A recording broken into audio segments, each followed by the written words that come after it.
In June of 323 BC in the ancient city of Babylon, one of the most powerful men who had ever lived collapsed after a night of heavy drinking and, within roughly 12 days, died at the age of just 32. His name was Alexander the Great, the Macedonian king who had conquered an empire stretching from Greece to India, undefeated in battle, feared and worshipped across 3 continents. And yet, more than 2,300 years later, historians still cannot agree on what actually killed him, making the death of arguably the most famous conqueror in human history one of the longest-running unsolved mysteries in the ancient world. By the time of his death, Alexander had achieved what almost no one before him had come close to accomplishing. He had inherited the throne of Macedon at just 20 years old following his father's assassination, crushed rebellions across Greece within his first year of rule, and then set out on a campaign of conquest that would take him further than any Western military leader before him. He defeated the massive Persian Empire under Darius III in a series of decisive battles, marched through Egypt where he was declared a living god, pushed deep into Central Asia, and eventually crossed into India, only turning back when his own exhausted army,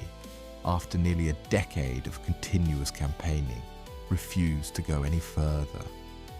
By the time he returned to Babylon to consolidate his new empire, he ruled over more territory than any single individual in history up to that point. Then, seemingly without warning, everything ended. According to ancient historical accounts, written by chroniclers who lived in the centuries following his death and drew on earlier, now lost records from people who were actually present, Alexander attended a large banquet and drinking party hosted by one of his companions. That night, or in the days immediately following, he began experiencing severe abdominal pain. Over the following days, his condition rapidly worsened. Ancient sources describe him developing a high fever, extreme weakness so severe he eventually couldn't stand or speak, and according to some accounts, his soldiers were allowed to file past his bed in a final procession, and he was reportedly still able to move his eyes and raise a hand slightly to acknowledge them, though he could no longer speak.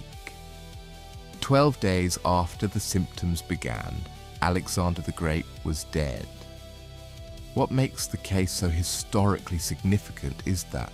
unlike many ancient deaths lost to vague legend, several detailed, independent ancient accounts of his final days survive, preserved through later historians like Plutarch and Arrian, who had access to what were called the royal diaries, court records allegedly kept by Alexander's own secretary documenting his final illness in specific daily detail. This gives modern historians and doctors a genuinely unusual amount of symptom data to analyze, even without a body to examine, since Alexander's remains, though famously preserved and later interred in a spectacular tomb in Alexandria, were lost to history sometime in late antiquity and have never been recovered. The most immediate suspicion, both at the time and for centuries afterward, was poison. Alexander had no shortage of enemies, and even people close to him, including officers frustrated by years of relentless campaigning, generals worried about being sidelined in his growing empire, and political rivals within his own court, all had plausible motives. Ancient historians specifically named a nobleman as the suspected poisoner, allegedly acting on behalf of a Macedonian general who had fallen out of favor with Alexander and feared for his life. Some ancient accounts even claimed the poison used was so uniquely toxic that it had to be transported in a container made from a horse's hoof, since it was believed capable of dissolving virtually any other material, a detail modern historians largely regard as ancient exaggeration or legend rather than literal medical fact. though it reflects just how seriously poisoning was suspected at the time. Modern medical historians examining the detailed symptom timeline recorded in the ancient sources have proposed a range of alternative natural explanations that don't require any conspiracy at all. One leading theory suggests Alexander died of typhoid fever, which was endemic in the region and produces a symptom progression, including high fever, abdominal pain, and gradual physical decline over roughly 2 weeks that closely matches the ancient descriptions. Another prominent theory points to malaria common in the swampy areas surrounding Babylon, which could explain the fever pattern combined with his already weakened physical state after years of battle wounds and heavy drinking. A more recent and widely discussed theory, published by medical researchers examining the ancient accounts in detail, proposed Guillain-Barré syndrome, a rare autoimmune disorder triggered by a prior infection that causes progressive paralysis, while the patient often remains fully conscious and aware. A theory that gained significant attention because it could explain one of the strangest details in the ancient accounts. Reports that Alexander's body reportedly showed no visible signs of decomposition for several days after his apparent death, leading some ancient witnesses to believe he wasn't actually dead yet at the time his body was being prepared. A detail modern researchers suggest may indicate a condition causing full-body paralysis severe enough to be mistaken for death itself, rather than actual decomposition delay. Compounding the mystery further, Alexander's excessive alcohol consumption in his final years is well documented across multiple ancient sources, describing drinking bouts that sometimes lasted through entire nights, and some historians argue this alone, combined with the physical toll of over a decade of continuous military campaigning, battle wounds, and the psychological stress of ruling an empire spanning thousands of miles with no modern communication, could have been enough to fatally weaken his body even without poison or a specific disease being the primary cause. What's rarely discussed outside serious historical circles is what happened immediately after his death, which some historians argue is almost as suspicious as the death itself. Alexander died without clearly naming an heir, and when his generals asked him, according to ancient accounts, who should inherit his empire,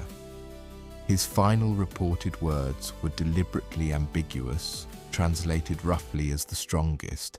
a phrase that triggered decades of brutal warfare between his former generals, known to historians as the Wars of the Diadochi, or successors, as they carved his empire into competing kingdoms. Some historians have pointed to this convenient ambiguity, combined with how quickly certain generals moved to consolidate power in the aftermath, as circumstantial support for the poisoning theory, arguing that a natural death would have been less politically convenient than one engineered by someone already positioned to benefit from the resulting chaos. More than 2,300 years later, without a body to examine and no forensic evidence beyond written accounts from ancient historians working generations after the fact,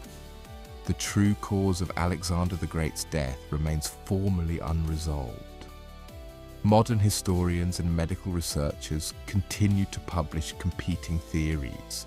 and no single explanation has ever gathered enough evidence to be considered definitively proven over the others. What remains is one of history's most striking ironies. A man who conquered nearly the entire known world, who was worshipped as a living god in his own lifetime,